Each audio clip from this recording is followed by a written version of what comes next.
سورہ دحا پڑھنے سے بھاگا ہوا آدمی واپس آ جائے گا. سورہ علم نشرح کو جس مال پر پڑھ دیا جائے اس میں خوب برکت ہوتی ہے. سورہ تین والزیتون جو ہے 3 مرتبہ پڑھنے سے اخلاق و کردار بہتر ہوتے ہیں. سورہ علق میں جوڑوں کے درد کا علاج ہے. سورہ قدر جو صبح و شام پڑھے اللہ عز و جل اس کی عزت بڑھا دے گا. سورہ بینہ برس اور یرکان کا علاج ہے. جس آدمی یا جانور کو نظر لگی ہو اس پر سورہ عادیات کا دم مفید ہے. سورہ قارعہ پڑھنے سے بلاؤں سے حفاظت رہتی ہے. سورہ تکاثر کو 300 بار پڑھنے سے جلد قرض ادا ہو جاتا ہے. کئی لوگ کہتے ہیں جناب قرض بہت ہے, چلے قرآن کا وظیفہ لے لیں, الہاکم التکاثر. یہ جو سورت ہے 300 بار پڑھنے سے بہت جلد قرض اتر جاتا ہے. لیکن میں اپنی شوگر کو پکڑ نہیں پا رہا تھا اور وہ کنٹینیو بڑھتی جا رہی تھی. پھر میری نظر سے ایک فارمولا گزرا اور وہ فارمولا ہے GPS. اب اس کے یہ فارمولا کیا ہے, تمام خاص طور پہ شوگر کے جو پیشنٹس ہیں اور جس کو شوگر نہیں ہے وہ بھی ذرا غور سے سن لیں, جن کا وزن زیادہ ہے, جو بلڈ پریشر کی مریض ہیں یا کولیسٹرول کے مریض ہیں. میں صرف اپنا تجربہ شیئر کر رہا ہوں, آپ یہ تمام باتیں اپنے ڈاکٹر کے مشورے سے عمل کیجیے گا. میں نے الحمدللہ تمام چیزوں پر نہ صرف پاکستان کے بلکہ بیرون ملک کے ڈاکٹر سے بھی مشورے کر کے اس پر عمل کیا اور آج میں آپ کو نتیجہ بتانے جا رہا ہوں. تو میری شوگر جو تھی, چلے بتا دیتا ہوں, میری شوگر 9.9 تک پہنچ گئی, بڑھتے بڑھتے 9.9 تک پہنچ گئی, جو کہ HB1C جو ہوتی ہے 3 مہینے کی شوگر, اور یہ گریجولی بڑھتی گئی. 7 سے کرتے کرتے 8 پہنچی, 9 پہنچی اور 9. میں نے کہا یہ کیا ہو رہا ہے, کیوں نہیں رک رہی شوگر؟ دوائیں چینج کر کے دیکھ لی تو پھر وہ GPS فارمولا میری نظر سے گزرا کہ شوگر صرف میٹھا کھانے سے نہیں ہوتی ہے. یہ 3 چیزیں ہیں, G for greens, P for potato, S for sugar. یہ 3 چیزیں اگر آپ چھوڑ دیں تو آپ بغیر دوائی کے شوگر پہ قابو پا سکتے ہیں. میں ایسے کئی لوگوں کو جانتا ہوں کہ جو پہلے 2 دوائیں کھاتے تھے, پھر ان کی شوگر 2-5 سال بعد دوائیوں نے اثر ختم کیا, وہ 4 ٹیبلٹ پہ پہنچتے ہیں, پھر دوائیوں اثر ختم کرتی ہے, وہ انسولین پر پہنچتے ہیں, اور ایک وقت آتا ہے کہ ان کی 25-30 سال پرانی شوگر کے بعد انسولین بھی کام نہیں کرتی ہے اور پھر بیچارے اعضا کٹتے ہم نے لوگوں کے دیکھے. تو اب اس فارمولے کا جو مجھے بتایا گیا کہ اس فارمولے پر عمل کرنے سے آپ شوگر کو ریورس کر لیں گے اور آپ دوائیں بھی چھوٹ جائیں گی, پہلے تو مجھے یقین نہیں آیا, مگر اب میں نے خود عمل کرنا شروع کیا. اب اس کا تھوڑا سا عمل مشکل یہ ہے کہ اس میں گرینز یعنی آپ کو اس میں روٹی چھوڑنی پڑے گی, اس میں آپ کو چاول چھوڑنا پڑے گا, اناج جو ہے نا وہ چھوڑنا پڑے گا, کیونکہ یہ ڈائریکٹلی کاربوہائیڈریٹس ہیں. مجھے پتا چلا کہ ایک روٹی 4 چینی جتنا اندر جا کے کام کر رہی ہے, وہ چینی نہیں ہے اس میں لیکن وہ اندر جا کے کاربوہائیڈریٹس اتنے بنا رہی ہے. اگر آپ نے 2 یا 3 روٹیاں کھا لی ہیں تو آپ نے 12-15 چمچ شوگر کھا لی سمجھ لیں, اور تو شوگر کہاں سے کم ہوگی؟ تو اب روٹی کو چھوڑنا تھا. اچھا روٹی میرے لیے اتنا مسئلہ نہیں, ہم میمنوں کے لیے چاول بڑا مسئلہ ہے, ہم چاول بہت کھاتے ہیں, تو چاول چھوڑنا تھا, روٹی چھوڑنی تھی, پوٹیٹو خیر ویسے بھی اتنا زیادہ مرغوب نہیں تھا, اور شوگر والی تمام چیزیں, بیکری کی تمام آئٹمز. راشد بھائی اللہ کی رحمت سے میں نے یہ کرتے ہوئے مجھے 4 مہینے ہو گئے. آج 4 مہینے بعد الحمدللہ میں آپ کو بتاؤں, میں نے عید کے یعنی ایک دن پہلے 2 دن پہلے ٹیسٹ کروایا ہے, میری شوگر 7.8 ہو گئی ہے, 9.9 سے 7.8 ہو گئی ہے. اور مزے کی بات یہ کہ پچھلے 2 مہینوں سے میں نے دوائی کھانا بھی چھوڑ دی ہے. یہ میں نے دوائی کے بغیر ریکور کیا. اگر میں دوائی کھا رہا ہوتا تو یہ 6.5 ہو چکی ہوتی, لیکن میں کیوں اپنے اندر کیمیکل ڈالوں. میں ڈاکٹر سے مسلسل مشورہ کرتا رہا تو ڈاکٹر صاحب نے کہا آپ چیک کرتے رہے اور کم ہو رہی ہے تو اب آدھی کرتے رہے دوائیں. تو اب میں اس پوزیشن میں ہوں کہ میں پورے دن میں الحمدللہ دوائی نہیں کھاتا ہوں. پھر اس کے بعد مجھے فائدہ یہ ہوا, میرا کولیسٹرول تھا 220, 2 مہینے پہلے کی بات کر رہا ہوں, اور آج کل کی رپورٹ کے مطابق 146 ہو چکا ہے وداؤٹ اینی میڈیسن. صرف میں نے ڈائٹ سے اس کو کنٹرول کیا. کچھ فیٹی لیور کے بھی پرابلمز تھے وہ کم ہو گئے الحمدللہ, اور بھی بہت ساری چیزیں. میرا تقریباً 7 کلو وزن کم ہو گیا. میں وزن کم کرنے کی بہت ٹائم سے کوشش کر رہا تھا, میں نے کوئی زیادہ کوشش نہیں کی, میں کھا پراپر رہا ہوں, پیٹ بھر کے کھا رہا ہوں. ایسا نہیں میں نے کھانا کم کیا ہے, میں نے صرف ان 3 چیزوں سے اپنے آپ کو پیچھے کیا ہے الحمدللہ. اچھا پھر مزے کی بات یہ ہے کہ صرف میرے ساتھ نہیں ہوا, جب میں نے 2 مہینے میں رزلٹ دیکھنا شروع کیا میں نے آس پاس کے دوستوں کو بتانا شروع کیا. میں نام نہیں لے سکتا, ہمارے اراکین شورا بھی ہیں, ہمارے بڑے بڑے ذمہ داران بھی ہیں. آپ یقین کریں اگلے 1-2 مہینوں میں جو ان کی مجھے کالیں آئی ہیں, جو شوگر کے پیشنٹ تھے وہ کہتے ہیں ہماری شوگر نارمل ہو گئی ہے, لوگوں کی انسولین چھوٹنا شروع ہو گئی ہے, وہ انسولین سے دوائی پر آنا شروع ہو گئے ہیں.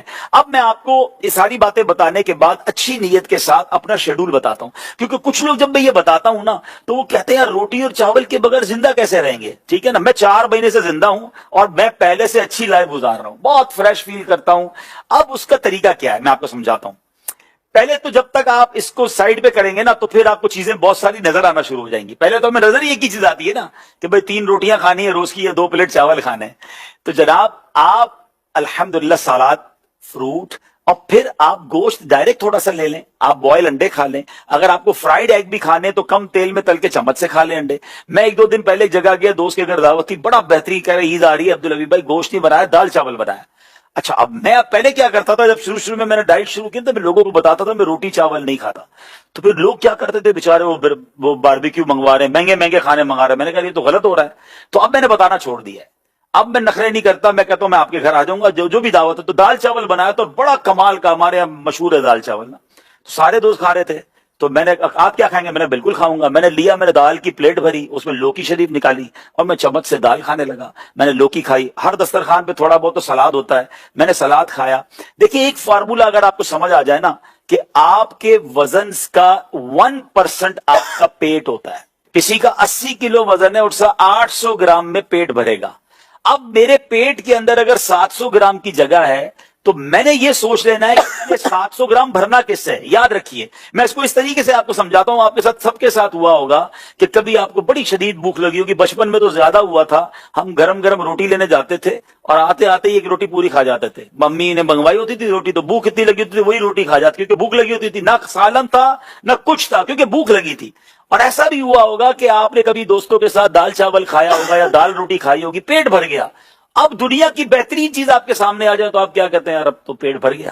اٹ مینز پیٹ ہی بھرنا ہے، لذت تو زبان تک ہے۔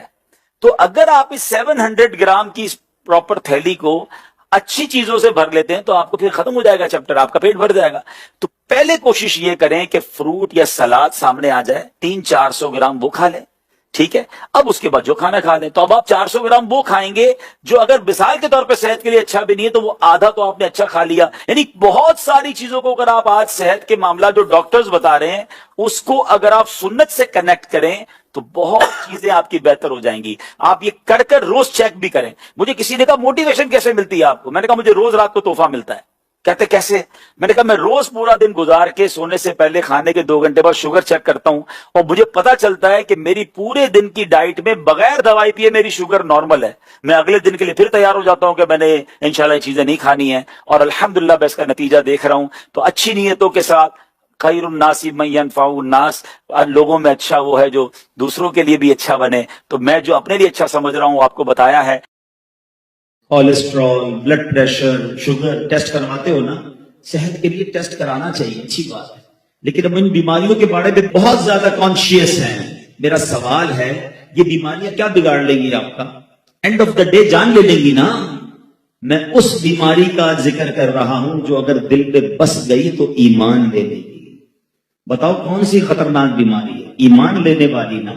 But nobody try to understand، کوئی اس کو ڈائگنوز کرنے کے لیے بھی تیار نہیں ہے۔ اس پوری کائنات میں سب سے پہلا جو گناہ ہوا، فرسٹ ایور سن، سب سے پہلا گناہ وہ کیا تھا؟ تکبر ہی تھا۔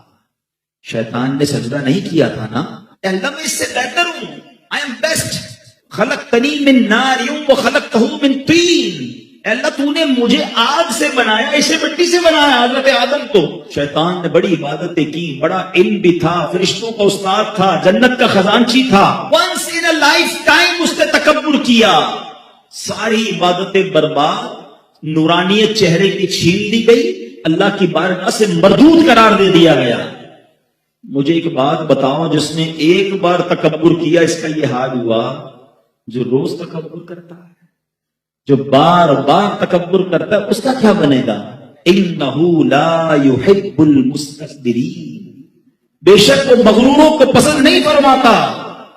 اور ایک حدیث تو بچپن سے آپ نے سنی ہوگی نا، کہ جس کے دل میں رائی کے دانے کے برابر تکبر ہوگا۔ رائی کا دانہ بہت چھوٹا سا ہوتا ہے، ڈاٹ، نقطہ۔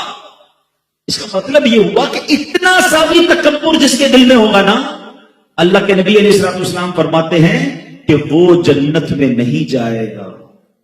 اب سوچئے، جس کا دل بھرا ہوا ہے تکبر سے، اس کا تو پتہ نہیں کیا حال ہوگا.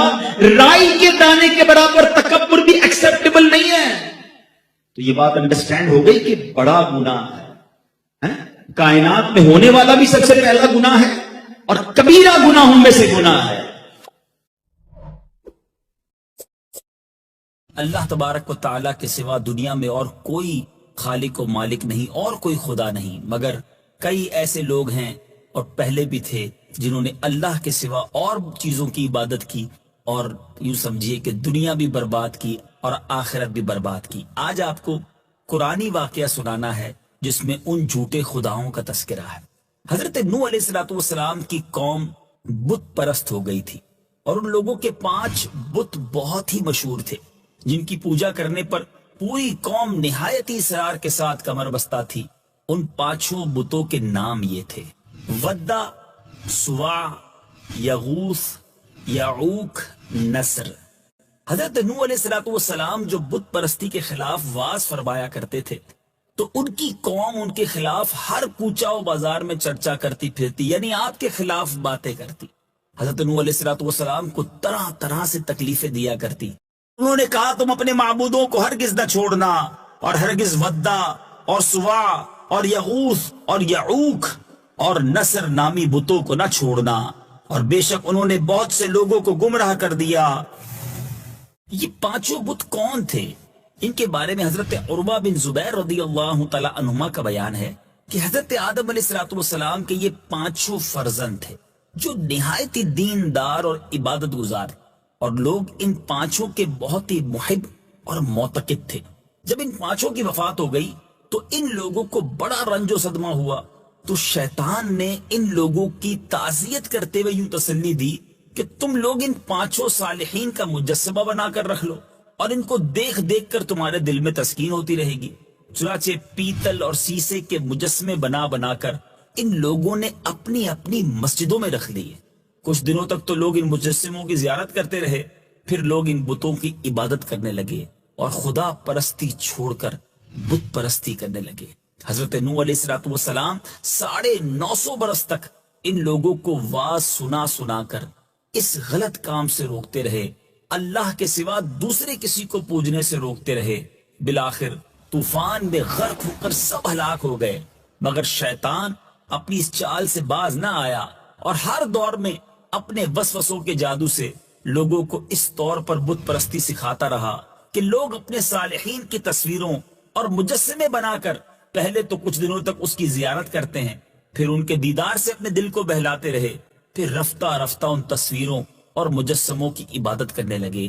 اس طرح شرک و بت پرستی کی لعنت میں دنیا گرفتار ہو گئی اور خدا پرستی اور توحید خالص کا چراغ بجھنے لگا، جس کو روشن کرنے کے لیے انبیاء و سابقین یکے بعد دیگرے برابر مبعوث ہوتے رہے، یہاں تک کہ ہمارے آقا علیہ السلام نے ہمیشہ کے لیے بت پرستی، اللہ کے سوا کسی اور کو پوجنے کی جڑ جو ہے وہ اس طرح کاٹ دی کہ آپ نے تصویروں اور مجسموں کا بنانا ہی حرام فرما دیا اور حکم صادر فرمایا کہ تصاویر اور مجسمے ہرگز ہرگز کوئی شخص کسی آدمی تو آدمی کسی جاندار کے بھی نہ بنائے، اور جو پہلے سے بن چکے ہیں ان کو جہاں بھی دیکھو مٹا دو اور توڑ پھوڑ کر تباہ و برباد کر دو، تاکہ نہ رہے بانس نہ بجے بانسری. پھر میٹھے اسلامی بھائیوں، اس قرآنی واقعے سے ہم سب کے لیے بھی یہ درس ہے کہ بعض لوگ اپنے بزرگوں کی تصویریں اپنے گھروں میں لگاتے ہیں، ان لوگوں کی تصویریں لگاتے ہیں کہ جن سے ان کو عقیدت ہوتی ہے، پھر بعض نادان تو اس پر ہار بھی پہناتے ہیں. اللہ اللہ، یہ وہی میرے بیچ اسلامی بھائیوں ایک سٹیپ ہے کہ پہلے ان کی زیارت ہوتی ہے اور ایک وقت آتا ہے کہ لوگ ان کی عبادت کرنا شروع کر دیتے ہیں. اللہ غنی، مجھے اور آپ کو اپنی ایمان کی فکر کرنی چاہیے. امیر اہل سنت الحمدللہ کئی بار یہ بیان فرما چکے ہیں، ہمیں اپنے گھروں میں سے بھی تصویروں کو ہٹا دینا چاہیے، مجسمے بالکل نہیں ہونے چاہیے. آج کل شو پیس کے ذریعے اپنے گھروں کو سجایا جاتا ہے، کسی میں جاندار کا مجسمہ ہوتا ہے، بعض اوقات کچھ ایسی کاسمیٹکس یا اس طرح کی چیزیں، بچوں کے کھلونوں کی تصویریں اور اس طرح کی چیزیں ہمارے گھروں میں ہوتی ہیں. یاد رہے، جس گھر میں تصویر ہو اس گھر میں رحمت کے فرشتے نہیں آتے. تصاویر لگاتے ہیں، اپنی فیملی کی تصاویر بھی لوگ گھروں میں لگاتے ہیں، اس کی شرعاً اجازت نہیں ہے. آج ہی اپنے گھر کا سروے کیجئے، ان چیزوں کو ہٹا دیجئے. ہو سکتا ہے کوئی کہے میں تو اپنے والد صاحب کی تصویر لگائی ہے، ان کو دیکھتا ہوں تو دل بہل جاتا ہے. اپنے پیر صاحب کی تصویر لگائی ہے, ایسی کسی تصویر کو گھر میں لگانے کی, آویزہ کرنے کی شرعن بالکل اجازت نہیں. ہاں البتہ علماء کرام ایک دین کے کام کے لیے ان چیزوں کی اجازت دیتے ہیں. جس طرح آپ مدنی چینل دیکھ رہے ہیں, یہ جو تصویریں ڈیجیٹل فارم میں ہیں, چاہے وہ کمپیوٹر میں ہیں, موبائل میں ہیں, اس کا حکم الگ ہے. لیکن جن تصویروں کو پرنٹ کر کے گھروں میں پورٹریٹ کر کے لوگ لگاتے ہیں, اس کی شرعن اجازت نہیں ہے. اللہ کریم مجھے بھی ایمان کامل نصیب فرمائے, آپ کو بھی ایمان کامل نصیب فرمائے. مدنی چینل دیکھتے رہیے اور خاص طور پر قرآن پاک کو پڑھتے رہیے, اس کی برکتیں نصیب ہوں گی. آج کے سلسلے میں ایک قصہ نہیں بلکہ آپ کو 2 قصے سنانے ہیں. ایک تو آپ نے یہ سن لیا ان جھوٹے خداؤں کے بارے میں. اب آئیے اللہ عز و جل کے سپاہی, سبحان اللہ, جو فرشتے ہیں, ان کا اور ابو جہل کا ایک بار سامنا ہوا. کیونکہ آج ہمارا دوسرا ٹاپک ہے ابو جہل اور خدا کے سپاہی.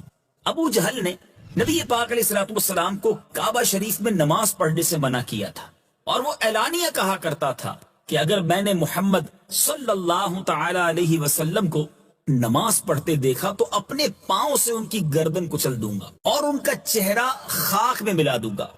چنانچہ وہ اپنے اس فاسد ارادے سے پیارے آقا علیہ الصلوۃ والسلام کو نماز پڑھتے دیکھ کر آپ کے قریب آیا, مگر اچانک الٹے پاؤں بھاگا, ہاتھ آگے بڑھاتے ہوئے جیسے کوئی مصیبت روکنے کے لیے ہاتھ آگے بڑھاتا ہے. یعنی اس نے اس طرح ہاتھ آگے بڑھایا جیسے اپنے آپ کو کوئی بچاتا ہے. اس کے چہرے کا رنگ اڑ گیا اور بدن کی بوٹی بوٹی کانپنے لگی. اس کے ساتھیوں نے پوچھا کہ تمہارا کیا حال ہے؟ تو کہنے لگا میرے اور محمد صلی اللہ تعالی علیہ وسلم کے درمیان ایک خندق ہے جس میں آگ بھری ہوئی ہے اور کچھ دہشت ناک پرند بازو پھیلائے ہوئے ہیں. اس قدر خوفزدہ ہو گیا ہوں کہ آگے نہیں بڑھ سکا اور ہانپتے کانپتے کسی طرح جان بچا کر بھاگا. اس کے بعد بھی ابو جہل اپنی خباثت سے باز نہیں آیا. پیارے آقا علیہ الصلوۃ والسلام کو نماز پڑھنے سے منع کرنے لگا. اس پر پیارے آقا علیہ الصلوۃ والسلام نے اسے سختی سے جھڑک دیا. تو ابو جہل نے غصے میں بھر کر کہا آپ مجھے جھڑکتے ہیں, حالانکہ آپ کو معلوم نہیں مکہ مکرمہ میں مجھ سے زیادہ جھتے والا, مجھ سے بڑی مجلس والا کوئی نہیں. یعنی میرے بڑے تعلقات ہیں, میرے بڑے جناب آگے پیچھے لوگ ہیں. ابو جہل کہتا ہے خدا کی قسم میں آپ کے مقابلے میں سواروں اور پیدلوں سے اس میدان کو بھر دوں گا. اس کی اس دھمکی کے جواب میں سورہ علق یعنی سورہ اقرا کی یہ آیت نازل ہوئی. اللہ غنی, نبی پاک کی شان تو دیکھیں کہ کفار میرے آقا کی شان میں گستاخی کرتے تھے. آج دنیا کا دستور ہے لوگ کسی کو برا کہیں تو وہ جواب دیتا ہے